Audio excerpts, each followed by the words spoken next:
Fala galera, sejam todos muito bem-vindos ao História em Foco, um novo conceito em videoaula, e hoje nós estaremos dando início às nossas atividades com a nossa primeira aula, que é essa aula com a temática do etnocentrismo e genocídio, que tenta tratar um pouco, na verdade, do primeiro momento da conquista portuguesa sobre o Brasil.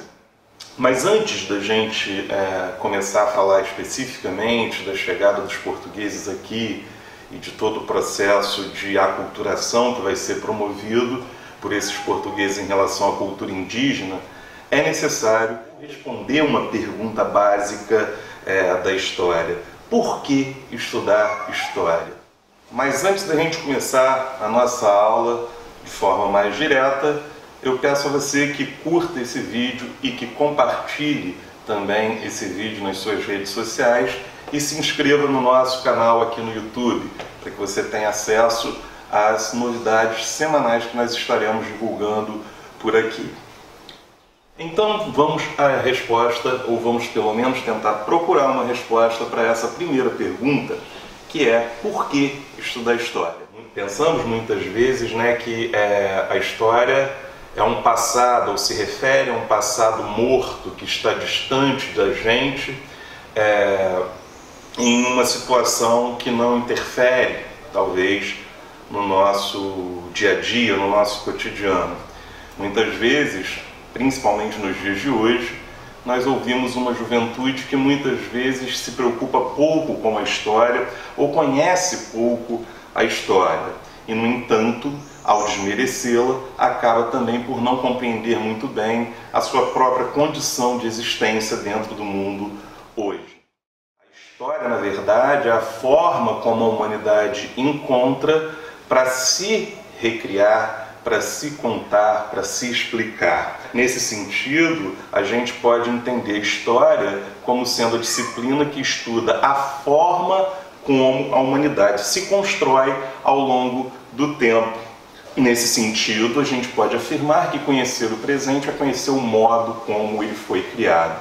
Eu não consigo entender o mundo no qual eu vivo, eu não consigo entender a minha condição de existência, uma vez que eu não conheça todo o processo anterior que me trouxe até essa condição.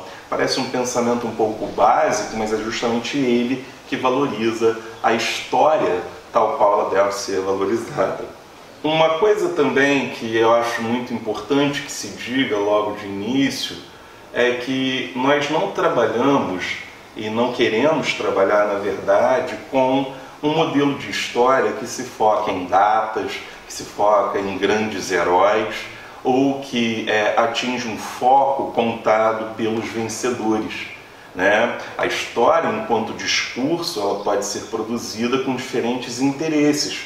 Não existe uma história neutra. A história é sempre a história de quem conta, é a história de quem reescreve. Nesse sentido, durante muito tempo, a história se preocupou efetivamente em reproduzir modelos de discursos que valorizavam os grandes feitos, as grandes datas comemorativas, e muitas vezes a gente era obrigado a decorar isso tudo, o que não faz muito sentido. Explicar corretamente o passado exige que a gente raciocine sobre esse passado e, consequentemente, como nos diz Mark Bloch, é necessário que a gente desconfie sempre, que nós levantemos questionamentos sempre sobre os fatos históricos. É necessário que nós pensemos historicamente sobre o passado. A história que vinha sendo construída até algum tempo atrás é o que a gente pode chamar de história tradicional. E essa história, ela nunca valorizou efetivamente a construção do processo histórico. Ela valorizava muito mais o fato histórico. Não é o nosso objetivo aqui, uma vez que nós queremos trabalhar com a história crítica. A história crítica, ela vai buscar revelar, por exemplo, aquelas linhas de raciocínio ou de discurso que não estão inseridas dentro do modelo da história tradicional.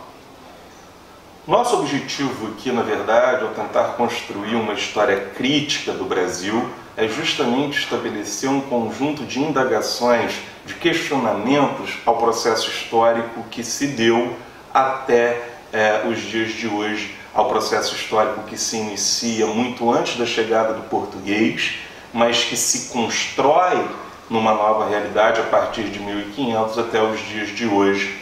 Nós queremos entender como surge o Brasil, para que a gente possa também entender a nossa própria sociedade contemporânea, né? E a nossa relação com o mundo. A história do Brasil está vinculada à história geral, embora nós tenhamos particularidades e peculiaridades que dão toda uma cara, que dão toda uma condição, né, muito peculiar de existência, que é a história do Brasil. Imaginemos, num primeiro momento, relembrando muito, na verdade, o livro Nova História Crítica do Brasil, do professor Mário Schmidt, né? Ele começa seu próprio livro, né, Nova História Crítica do Brasil, trazendo uma historinha que remete à ideia de que, e que vai diretamente de encontro à nossa aula, que é a ideia de que, imaginemos, né, que de repente um grupo de invasores extraterrestres venham até o nosso planeta. Né? Esses invasores são superiores militarmente, são superiores tecnologicamente à nossa condição atual e, de uma forma ou de outra, acabam exercendo sobre a gente uma dominação.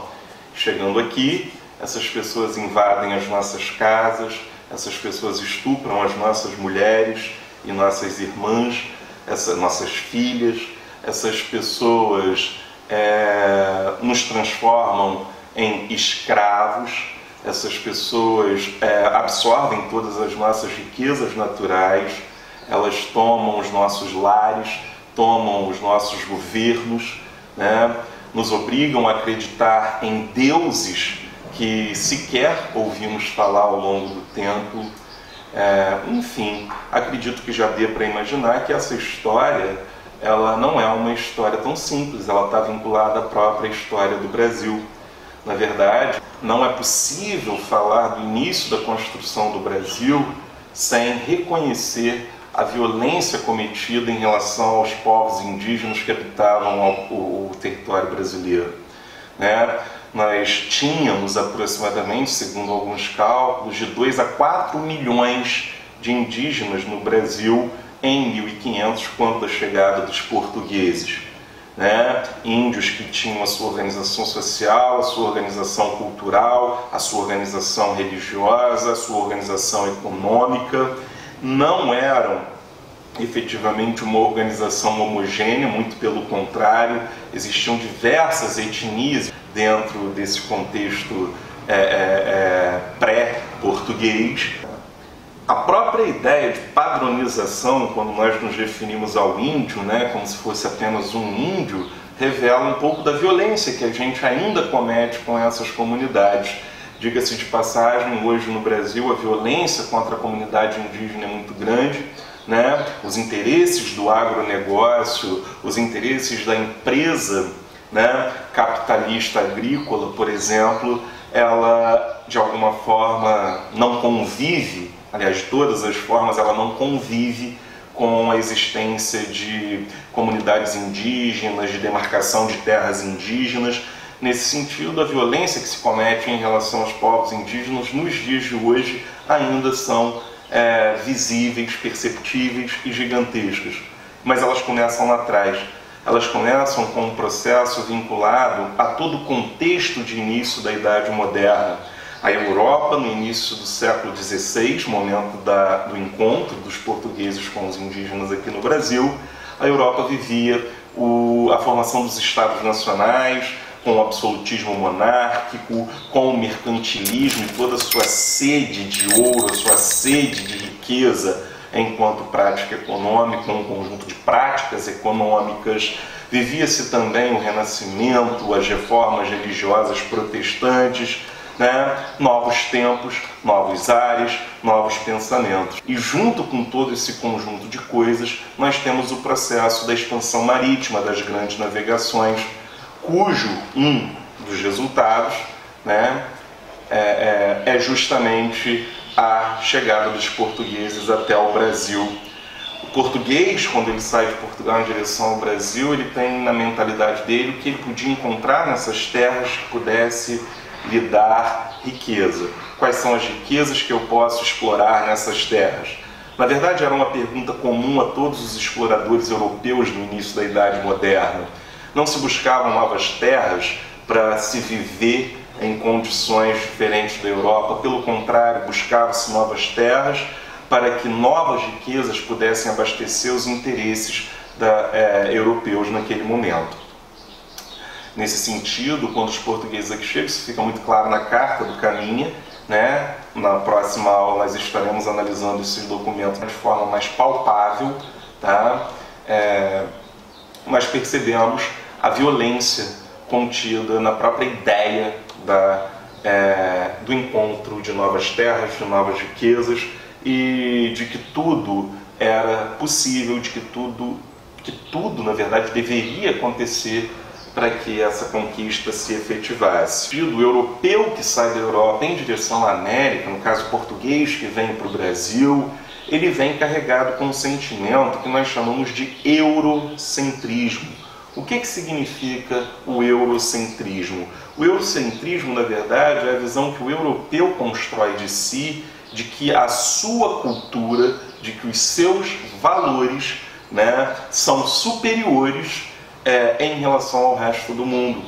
E é justamente nesse ponto que nós chegamos ao conceito central da nossa aula, que é o conceito de etnocentrismo, um conceito muito trabalhado dentro das ciências humanas, mais especificamente pela antropologia e, no caso do ensino médio, portanto, da sociologia, que é a ideia de que qual é o conceito de etnocentrismo, né? A ideia de que entre culturas distintas, uma cultura se coloque como superior às demais culturas existentes.